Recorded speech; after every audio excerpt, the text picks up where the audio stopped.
कल एसओजी की press conference में बताया गया था कि दो बोर्ड के कर्मचारीगण, एक तो पहले पुराने थे प्रवीण गंगवाल साहब, और एक अभी जो मौजूदा में हमारे साथ में काम कर रहे थे संजय माथुर जी, जो कि जॉइंट डायरेक्टर थे, हमारे आईटी सेक्शन के हेड थे, उनको गिरफ्तार किया गया।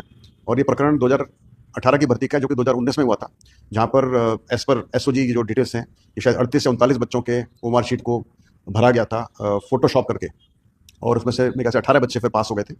और इसके अंदर जो एजेंसी थी रारब या प्रारब लिमिटेड, जो कि दिल्ली की एजेंसी है, आउटसोर्स एजेंसी थी, उसका इन्वॉल्वमेंट था, और ये जो हमारे दो कर्मचारी थे उनका इन्वॉल्वमेंट था, और वो भी गिरफ्तार हो चुके हैं। और मुझे बहुत खुशी है कि इस पूरे प्रकरण को, जो कि इतना पुराना है, फाइनली वो हमारे टाइम पर सरफेस हुआ और हमारे टाइम पर उसका निस्तारण हुआ। और मुझे उम्मीद है कि और भी लोग जो उसमें जुड़े होंगे, जिनका नाम मुझे उम्मीद है ये लोग लेंगे, वो पकड़े जाएंगे, और इससे जो रॉट है सिस्टम के अंदर वो कम होगा। रॉट यानी कि जो जंग लग जाता है ना सिस्टम में, वो कम होगा। सोचना बिल्कुल वाजिब है, जायज़ है, क्योंकि जब किसी संस्था का जो आईटी हेड ही इसमें इन्वॉल्व हो, रह चुका हो, तो उनका शक बिल्कुल जायज़ है, उसमें कोई गलती नहीं है, और पीड़ा भी बिल्कुल सही है। पर मैं सिर्फ इतना आपको भरोसा दिलाना चाहता हूँ आपके माध्यम से बच्चों को, कैंडिडेट्स को, युवाओं को, कि हमारे मेरा आने के बाद मेरा पूरा प्रयास रहा है कि सिस्टम बिल्कुल सुधरे, इम्प्रूव हो। चाहे वो सीसीटीवी फुटेज ऐड करना हो, एसओपीज़ का बनाना हो, जो काम करने वाले लोग हैं उन पर नज़र रखना हो, उनकी निगरानी करना हो। और चाहे संजय माथुर जी थे, तो ये नहीं कि वो बिल्कुल उनका फ्री हैंड था, वो हर चीज़ में इन्वॉल्व थे। बहुत सारे सिस्टम हमारे थे, एक ही आदमी पर डिपेंडेंट नहीं होते हैं, बहुत चेक्स एंड बैलेंसेस होते हैं।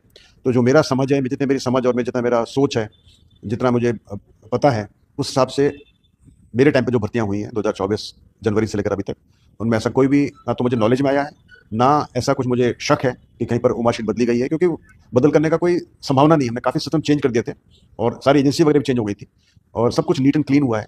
और हम तो पूरा रिजल्ट छाप रहे हैं, पहले तो खाली रोल नंबर दिया जाता था, हम तो पूरा रिजल्ट छाप रहे हैं। अभी आपको जैसे पता होगा, चतुर्थ श्रेणी कर्मचारी परीक्षा के लिए हमने 21 लाख बच्चे परीक्षा में बैठे थे, और हमने नॉन टीएसपी बच्चों का 35,500 पेज का पूरा रिजल्ट, जिसमें बच्चे का नाम, माता पिता का नाम, उसका रोल नंबर, उसके प्राप्तांक, नॉर्मलाइज मार्क्स, उसकी कैटेगरी, सब कैटेगरी, उसका मेरिट में स्थान, और उसके मार्क्स भी चतुर्थ 4 डेसिमल तक हमने दिए हैं। तो हमारा ये भरोसा है हमारे ऊपर, और हमने ये जो डॉक्यूमेंट है ये बच्चों को भिजवा दिया, ये व्हाट्सएप कर दिया बच्चों को, उनको टेलीग्राम के ऊपर चला गया लाखों बच्चों के पास में, और टीएसपी बच्चों का 3,500 का डॉक्यूमेंट हमने सबको शेयर कर दिया। तो ये हमको भरोसा है हमारे ऊपर। ये 10,000 उमार शीट बदली करने का जो कई लोग आरोप लगा रहे हैं, यदि वो सच है, तो मुझे उम्मीद है कि अभी 21 लाख बच्चों के पास ये डॉक्यूमेंट अवेलेबल है, 21 लाख बच्चे इसको पढ़ सकते हैं, और कम से कम 4 नाम तो बता सकते हैं। इन 21 लाख बच्चों में से कैसे भी 4 नाम जो है हमको शक लगता है कि इनकी उमार शीट बदली गई है। वैसे हमारा और भी प्रयास है, बहुत ही शीघ्र हम, यदि हमारा संभव हो पाए, ये जो मैं प्रयास कर रहा हूँ, तो बहुत ही शीघ्र हम ये सभी बच्चे जो 1.5 लाख बच्चे के आसपास, 1.25 लाख 1.5 लाख के बच्चे जो कि कट ऑफ में, दोगुना कट ऑफ में है, उनके ओमार शीट हम पब्लिश कर देंगे वेबसाइट के ऊपर, और उनको सभी देख पाएंगे। सिर्फ वो अपना खुद की ओमार शीट नहीं, हमारा प्रयास है कि सभी बच्चे सबकी ओमार शीट देख पाएं और डाउनलोड कर सकें।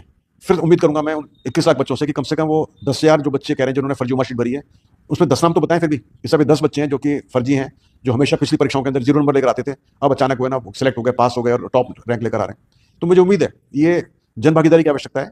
खाली अकेला सरकार, अकेली एसओजी, अकेला कर्मचारी चयन बोर्ड फर्जियों को नहीं पकड़ सकता। हम सबको मिलना पड़ेगा, हम सबको जुड़ना पड़ेगा, हम सबको प्रयास करना पड़ेगा। और मुझे उम्मीद है कि जो 21 लाख कैंडिडेट्स हैं उसमें अपनी भागीदारी निभाएंगे, और हमको बताएंगे कि साहब देखिए ये फर्जीवाड़े हैं 5 लोग या 6 लोग, तो फिर हम कोशिश करेंगे कि उनको पकड़ पाएं। और जैसे बोले 10,000 लोग फर्जीवाड़े हैं, तो फिर नेचुरली मुझे इस्तीफा दे देना चाहिए और अपनी राह पकड़ लेनी चाहिए।